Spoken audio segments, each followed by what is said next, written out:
Hello student, आज हम बात करेंगे चैप्टर नंबर 5 हीट। ये ऐसा चैप्टर है, अगर इस चैप्टर को एग्जाम्पल के लिए ये जो टर्म है हीट, इसको जिंदगी से निकाल दिया जाए तो इंसान कम से कम 300-400 साल पीछे चला जाएगा। ना तो कोई इंजन रह जाएगा, क्योंकि जितने भी इंजन है सब के सब किस पर डिपेंड है भाई? हीट एनर्जी पर। ठीक है, जितने भी इंजन देखते होगे, ट्रांसपोर्टेशन सिस्टम मतलब खत्म, यानी कोई भी रॉकेट नहीं रहेगा, कोई भी एरोप्लेन नहीं रहेगी, कोई भी बस, कोई भी ट्रक, कोई भी बाइक, सब कुछ सब खत्म हो जाएगा।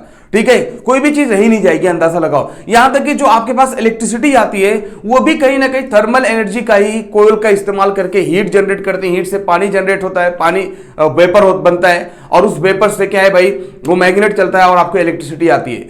तो मतलब कुल मिला जुला कर आप ये सोचो कि हीट को हटा दिया जाए तो इंसान फिर से 300-400 साल पुराना, वही पुरानी जिंदगी जिएगा, फिलॉसफी वाली। ठीक है, एक जगह से दूसरी जगह जाने के लिए हजारों दिन लग जाएंगे, हजारों किलोमीटर जाने के लिए बहुत डिफिकल्टीज पड़ जाएगी। ठीक है, तो ये ऐसा चैप्टर है जो बहुत बड़ा रूप लेगा। अभी तो आपकी शुरुआत है ये चैप्टर के अंदर, तो यहां पर तो हम छोटी छोटी बातों को देखेंगे, लेकिन ये आगे चलकर बहुत बड़ा रूप लेने वाला है, जैसे थर्मोडायनेमिक्स। तो थर्मोडायनेमिक्स एक बहुत ही इंपॉर्टेंट जो है, हमारा फिजिक्स का एक बहुत इंपॉर्टेंट समझ लो क्या है, पार्ट है। वैसे भी हम लोग पढ़ेंगे हीट मास ट्रांसफर, ठीक है, हीट एनर्जी, ऐसे अलग अलग क्या होगा जो है हम लोग बुक पढ़ेंगे आगे चलकर। ये बहुत बड़ा फॉर्म लेने वाला है, बहुत बड़ा रूप लेने वाला है, क्योंकि एक ऐसी चीज है जिसको कभी भी पढ़ते रहो खत्म ही नहीं होने वाला। ये बहुत ही जबरदस्त टॉपिक है। तो यहां पर हम लोग जस्ट शुरुआत करेंगे, समझ लो हीट की। तो बस वहां पे कुछ टॉपिक्स देखेंगे, तो मैं इंट्रो में उसमें बता दूं भाई क्या क्या हम लोग देखने वाले हैं का, और मैं क्या है इसकी हिस्ट्री आपको बताऊंगा पूरा डिटेल में, वो अभी। लेकिन अभी मैं क्या काम करूंगा, जस्ट आपको इंट्रोडक्शन दूंगा, क्या क्या बताने वाला हूं। जैसे हमारी आदत है बार बार भाई, कि जो भी मैं पढ़ाने वाला होता हूं वो मैं पहले डिस्कस कर देता हूं कि भाई क्या क्या मैं पढ़ाने वाला हूं, क्या क्या हम डिस्कस करेंगे, कैसे कैसे डिस्कस करेंगे। तो उसके बारे में मैं यहाँ पे जो है बात करने जा रहा हूं। तो सबसे पहले भाई हम लोग जो पढ़ेंगे वो ये होगा कि हीट और टेम्परेचर, हीट वर्सेस टेम्परेचर, इनमें क्या फर्क है। लोगों को तो यही लगता है कि हीट मतलब टेम्परेचर और हीट का मतलब गर्मी, यही समझते हैं। अभी हीट का मतलब चाहे गर्मी बोलो चाहे ठंडी बोलो, एक एनर्जी है। हीट को निकालोगे तो ठंडी, हीट को ऐड करोगे तो गर्मी, और उसी को मेजर करने के लिए हम इस्तेमाल करते हैं टेम्परेचर। टेम्परेचर एक स्केल है, समझ लो। ठीक है, तो डिस्कस करेंगे इसके बारे में। बहरहाल उसके बाद फिर हम लोग देखेंगे भाई हीट के टाइप्स क्या होते हैं। तो हीट जो है उसके टाइप्स क्या होते हैं भाई, इसके टाइप्स देखेंगे। जैसे मान लो हीट के टाइप्स होते हैं सेंसिबल हीट, लेटेंट हीट, ठीक है, स्पेसिफिक हीट। तो ये सारी चीजें हम लोग देखेंगे भाई कि इसके अंदर हम लोग देखेंगे, जैसे एग्जांपल के लिए टाइप्स के अंदर, कि लेटेंट हीट क्या होता है भाई, लेटेंट हीट क्या होता है, सेंसिबल हीट क्या होता है, जो आपको नॉर्मली नहीं नजर आता है लेकिन इसको भी पढ़ना चाहिए। सेंसिबल हीट, ठीक है, स्पेसिफिक हीट, तो ये भी हम लोग पढ़ेंगे स्पेसिफिक हीट के बारे में, कि भाई हीट तो एनर्जी है, तो उसको अलग अलग कई रूप होते हैं। हालांकि अगर इसको देखा जाए, हीट के टाइप्स पढ़ा जाए तो खत्म ही नहीं होगा, बहुत ज्यादा इसके टाइप्स हैं। लेकिन जो आपके सिलेबस में जरूरी है जिसको पढ़ना, जिससे आपका सिलेबस पूरा समझ में आ जाए, वो है भाई latent heat, sensible heat, specific heat, काम खत्म हो जाएगा। उसके बाद कुछ चीजें हैं, टर्म्स, जैसे रेजुलेशन हो गया।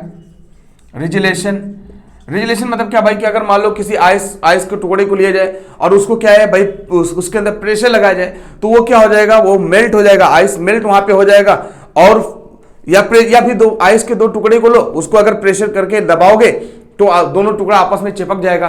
चिपकने के पीछे वजह क्या होता है भाई, ठीक है, ये सब कुछ हम प्रैक्टिकली देखेंगे। डायरेक्ट मैं आपको प्रैक्टिकल दिखाऊंगा ये सारी चीजें। ठीक है, आपको बहुत इंटरेस्ट आने वाला है यार ये चैप्टर के अंदर, क्योंकि मैं जो भी अक्सर चीजें होंगी जहां पे आपको लगेगा कि समझ में नहीं आएगा ना, मैं उसको डायरेक्ट प्रैक्टिकल करके दिखाऊंगा। सब कुछ प्रैक्टिकल होगा, ठीक है, टेंशन ना लेना। तो ये रेजुलेशन मैं बताऊंगा, रेजुलेशन क्या होता है। उसके बाद एक टर्म आता है बहुत ही ज्यादा इंपॉर्टेंट, वो है भाई एनोमलस बिहेवियर ऑफ वाटर। तो एनोमलस, ठीक है, तो एनोमलस बिहेवियर ऑफ वाटर, ठीक है। उसके बाद हम लोग पढ़ेंगे भाई एनोमलस बिहेवियर आ जाएगा तो हीट एक्सचेंज कैसे होता है। तो हीट का एक्सचेंज करना कैसे भाई, कैसे होता है वो हीट आपस में, मान लो हमने क्या किया भाई, एक आइस के टुकड़े को लिया, पानी में डाल दिया, नॉर्मल वाटर है, टेम्परेचर मान लो उसका नॉर्मल है, फिर देखोगे कुछ देर बाद वो ठंडा हो गया, तो फिर ये सब हो क्यों रहा है भाई? ये हीट का एक्सचेंज क्या होता है? मान लो एक बॉटल गर्म लो, एक बॉटल ठंडी लो, फिर देखोगे कि दोनों एक टेम्परेचर पे आ जाते हैं, ठंडा वाला भी क्या होता है, थोड़ा गर्म हो जाता है। तो फिर ऐसा क्यों होता है? ये सारी कहानी हम लोग देखेंगे, पूरा हीट एक्सचेंज देखेंगे। तो ये पूरा एनोमलस बिहेवियर ऑफ वाटर के बाद हम लोग देखेंगे भाई कि हीट का एक्सचेंज कैसे करेंगे। तो जैसे मान लो हीट को मेजर कैसे किया जाए कैलोरीमीटर का इस्तेमाल करके, तो ये सब चीजें, तो हीट का मेजरमेंट, हीट एक्सचेंज, ऐसा बोल दो, हीट एक्सचेंज को हम लोग देखेंगे भाई कैसे होता है, और इसको मेजर करने की कोशिश करेंगे जिसको हम लोग कैलोरीमीटर से मेजर करते हैं। तो आपको थोड़ा सा मैं बता दूंगा, आपको बातें समझ में आ जाएंगी कि भाई कैसे इसका हमें इस्तेमाल किया जाए। उसके बाद कुछ जो इंपॉर्टेंट टर्म्स होंगे, इंपॉर्टेंट फार्मूला होगा, उसको हम लोग इस्तेमाल करेंगे भाई, कि फार्मूला क्या क्या है इसके अंदर, वो फॉर्मूले के बारे में डिस्कस करेंगे। उसके बाद आपने जो एनोमलस बिहेवियर ऑफ वाटर के अंदर देखेंगे भाई कि जो समंदर है उसके ऊपर ही बर्फ क्यों जमा होता है, अंदर क्यों नहीं जाता है। तो ये सारी चीजें, हुप्स एक्सपेरिमेंट आएगा, उसको हम लोग देखेंगे।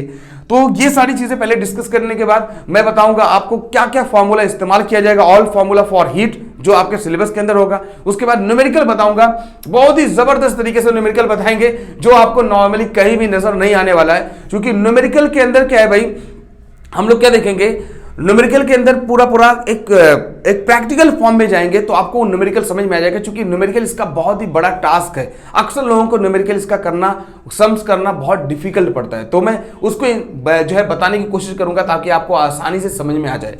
ठीक है, तो हम लोग देखेंगे ऑल फॉर्मूला, उसके बाद भाई न्यूमेरिकल्स जो भी होंगे, जो भी आपके सम्स होंगे बुक के अंदर, उसको हम लोग पूरा डिस्कस करेंगे। ठीक है, ओके, थैंक यू।